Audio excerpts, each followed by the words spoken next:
जैन साथियों, कैसे हो आप सभी। उम्मीद करते हैं अच्छे होंगे, ज़बरदस्त होंगे, बिंदास होंगे। और उसी ज़बरदस्त और बिंदास तरीके से यूपी पुलिस की सारे भाई हमारे तैयारी कर रहे होंगे। तो तैयारी के साथ साथ में देखिए, आयोग ने आपके लिए ओएमआर सीट का नोटिफिकेशन डाला है कि आपकी जो ओएमआर सीट है वो कैसी आ रही है इस बार में, और आपको किस तरह से भरना है। आप इसमें गलती ना करें, इससे आयोग ने पहले ही आपके लिए नोटिस डाल दिया है। ठीक है, तो हम इस ओएमआर के बारे में देखते हैं। इस ओएमआर के बारे में देखते हैं कि ओएमआर में आपको क्या क्या बोला गया है। ठीक है प्यारे भाई, तो इसको अच्छे से भरना भी है। ठीक है, तो चलो चलते हैं हम उस नोटिस की तरफ जो आयोग ने भेजा है। चलो भाई, देखिए प्यारे भाई, ये जो है उत्तर प्रदेश पुलिस में आरक्षी नागरिक पुलिस के पदों पर सीधी भर्ती जो थी 2023 की। कब की? 2023 वाली तो भर्ती थी ये। पद 60,244। आप सभी को पता है कि 60,244 के पीछे ही ये लड़ाई चल रही है। सारी की सारी जंग युद्ध मैदान में आ रहे हैं लोग। तो किसके लिए? 60,244 के लिए। चलिए भाई, यहाँ पर आपको बता दें, अगस्त 11 को ही ये नोटिस आया हुआ है आपके लिए। और किस लिए आया है, यहाँ पर बोला भी है कि ओएमआर जो आपका ओएमआर सीट है उसमें उत्तर पत्रक भरने के निर्देश में ये ओएमआर सीट के लिए आया हुआ है। बाकी हम आगे देखते हैं इसमें। देखिएगा, देखिए भाई, इसमें इम्पोर्टेंट देखिएगा। बाकी है तो बहुत चीज़ें, लेकिन इम्पोर्टेंट काम की सौदा देखिए। जिन अभ्यर्थियों के आवेदन पत्र सही पाए गए हैं उनके लिए है, यानी कि बोला है कि जिन अभ्यर्थियों के आवेदन पत्र जो हैं वो एकदम सही और सटीक पाए गए हैं, उनसे वास्तुनिष्ठ प्रकार की लिखित परीक्षा जो है, आपकी ओएमआर वेस्ट परीक्षा जो है वो सम्मिलित होने की अपेक्षा की जाएगी।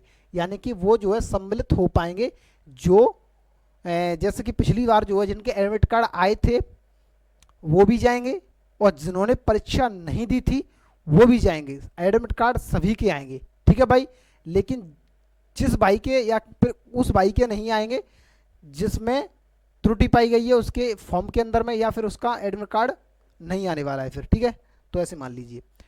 तो दिक्कत है, फॉर्म में कोई प्रॉब्लम है तो उसका तो एडमिट कार्ड नहीं आएगा। बाकी जिसका एडमिट कार्ड पिछली बार आया था उन सभी के एडमिट कार्ड फिर से आने वाले हैं। ठीक है, बाकी आपको पता ही है कि 150 प्रश्नों का ये समाहार होने वाला है, 300 अंकों का ये समाहार होने वाला है। बाकी चलिए, आप सभी को पता है, आप सभी को पता है प्यारे भाई कि इसमें जो है आपकी सब्जेक्ट को लेकर के आप सभी को पता है कि जीके जीएस, हिंदी है, मैथ है और रीजनिंग है। ठीक है ना। बाकी 150 प्रश्न जो है वो आपके रहने वाले हैं, यानी क्वेश्चन ऑफ की बात करें तो 150 हो जाएंगे। अंक की यानी मार्क्स की बात करें तो मार्क्स आपके हो जाएंगे कितने? 300। बाकी आपको जो टाइम मिलेगा ना वो 2 घंटे मिलेंगे। आप बोलोगे जी हाँ कितने? 2 घंटे, यानी कि 120 मिनट यहाँ पर मिलने वाले हैं आपको। तो ये आपका ब्रह्मास्त्र है भाई, इसको थोड़ा अच्छे से उपयोग करना पड़ेगा 120 मिनट को। ठीक है, चलिए नेक्स्ट की बात करें। चलिए भाई देखिएगा, नेक्स्ट यहाँ पर बात करते हो। देखिए आयोग ने क्या क्या बोला है। आयोग ने ये भी बोला है कि भाई आप जो ओएमआर सीट भरोगे ना, आप जो ओएमआर सीट भरोगे, देखो पहले तो उसने आयोग ने ये बोल दिया है कि आपको जो है 0.5 नेगेटिव मार्किंग इसमें देखने को मिलेगी। तो इस पर आपको विशेषकर ध्यान देना है। पता चले कि कहीं अपने भाई ने जो है सही तो लगाए नहीं, गलत लगा दिए, तो गलत ना लगाएं। और आपको संदेह है कि ये क्वेश्चन जो है हमसे नहीं आ रहा है फिर भी तुक्का ठोके जा रहे हैं, ऐसा नहीं करना है आपको, क्योंकि आप माइनस में चले जाएंगे। ठीक है, क्योंकि इसमें नेगेटिव भी रखी हुई है। बाकी ओएमआर में बोला गया है, ओएमआर के लिए बोला गया है कि उत्तर पत्रक एवं गोला भरने के लिए, जरा गौर कीजिए, गोला भरने के लिए केवल आपको पेन जो ले जाना है वो बॉल पेन ले जाना है, बॉल पॉइंट पेन, काला और नीला। कौन सा ले जाना है? बॉल पॉइंट ले जाना है आपको, काला और नीला। या तो आप काला ले जाइए या फिर नीला ले जाइए, या फिर दोनों ही ले जाइए, काला भी ले जाइए और नीला पेन, दोनों ही पेन लेके जाइए। लेकिन ऐसा मत करना कि कहीं पता चले अपने भाई ने जो है कि नीले पेन से पहले भर रहे थे लेकिन नीला पेन जो है वो बीच में ही बंद हो गया, तो उसके बाद में ब्लैक पेन से भरना स्टार्ट कर दिया। तो ऐसा मत करना कि आधा नीले पेन से भर दिया और आधा ब्लैक पेन से भर दिया, ऐसा बिल्कुल मत करना। ठीक है ना। जो आपको ओएमआर भरना है पूरा का पूरा एक ही कलर का भरना है। ठीक है, या फिर नीले से भी भरिए या फिर ब्लैक से भरिए। ठीक है, बाकी 1-2 पेन अपने साथ में ले जाइए, वो आपकी सेफ्टी के लिए रहेंगे।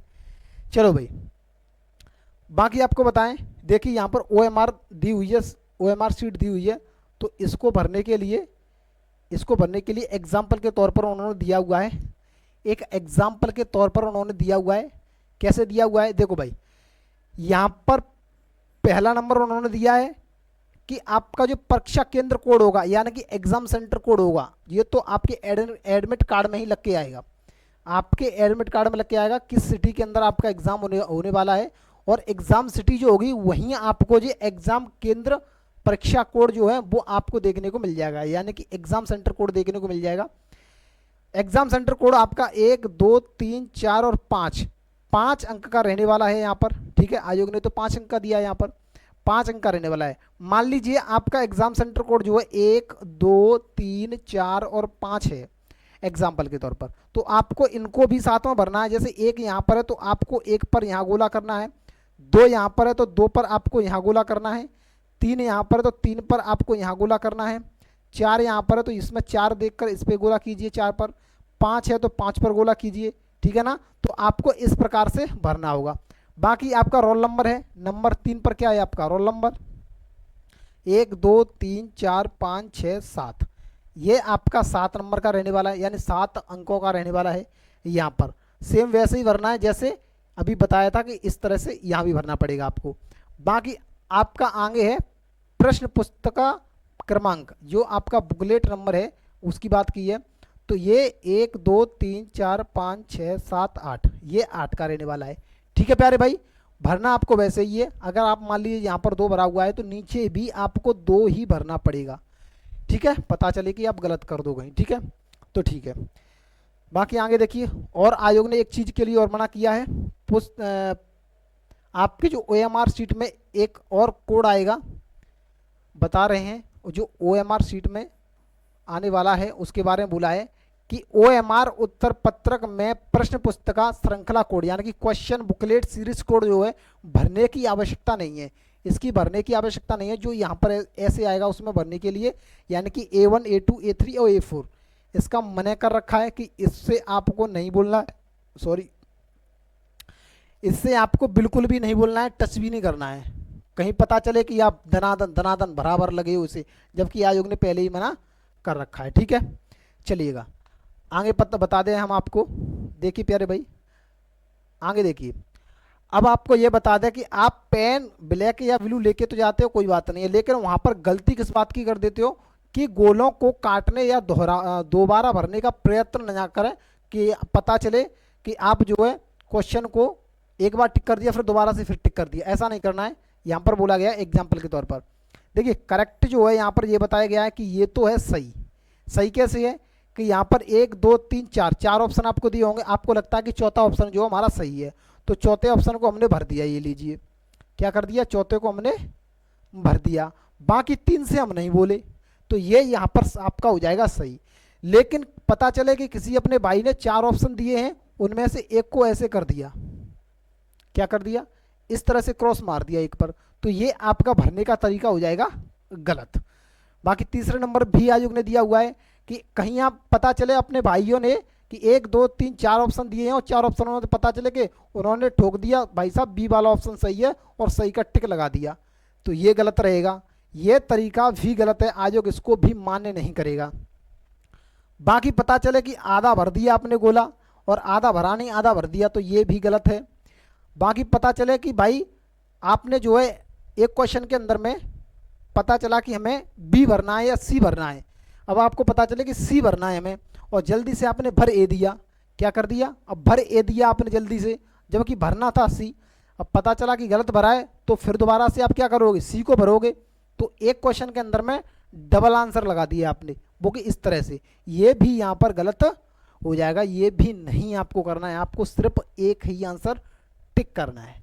ठीक है, तो आयोग ने ये सब इसमें बोला है, बाकी बातें तो बहुत सारी कही हैं इसमें, लेकिन उससे मतलब है नहीं आपको। ठीक है भाई, चलिएगा, बोला तो और भी है। देखिए जैसे कि आपको ये भी बोला गया है कि जो आपकी एग्ज़ाम डेट है 23, 24, 25, 30 और 31 अगस्त जो भाई एग्ज़ाम डेट रहने वाली है, और वो 10 पालियों के अंदर एग्ज़ाम होगा, जो कि आपको पहले से ऑलरेडी पता ही है। ठीक है भाई, तो चलिएगा। हाँ, एक और इसमें जानकारी दी हुई है आयोग ने कि आपके जो है, हाँ ये देखिए, यहाँ पर आयोग ने बोला है कि सीधी सीधी भाषा में आपको बता देते हैं, यहाँ पर आयोग ने बोला है कि भाई प्रश्न पत्र में किसी प्रश्न के गलत होने या प्रश्न के सभी उत्तर विकल्पों के उपयुक्त न होने पर ऐसे प्रश्नों को निरस्त कर दिया जाएगा, ठीक है। और उन निरस्त प्रश्नों के अंकों का वितरण माननीय उच्च न्यायालय इलाहाबाद में रिट याचिका के जरिए किया जाएगा। अब किस तरह से किया जाएगा, मान लीजिए कि आपको पता है कि 150 प्रश्न है, कितने हैं, 150 प्रश्न है। अब 150 प्रश्नों में से मान लीजिए सपोज दैट कि उसमें से 10 जो है 10 क्वेश्चन गलत पाए जाते हैं किसी भी तरीका से, या उनके ऑप्शन नहीं मिल रहे, या उनके ऑप्शन नहीं है, या फिर वो क्वेश्चन ही गलत है, तो 10 क्वेश्चन अगर गलत पाए जाते हैं तो आयोग 10 क्वेश्चन माइनस कर देगा। फिर कितने रह जाएंगे आपके, 140। अब 140 जो रह जाएंगे ना, तो 140 के ही बलबूते पर आपको सब कुछ करना होगा। वहां पर आपको एक क्वेश्चन के लिए 2 नंबर मिलते थे, जबकि 150 थे तब की बात कर रहे हैं हम।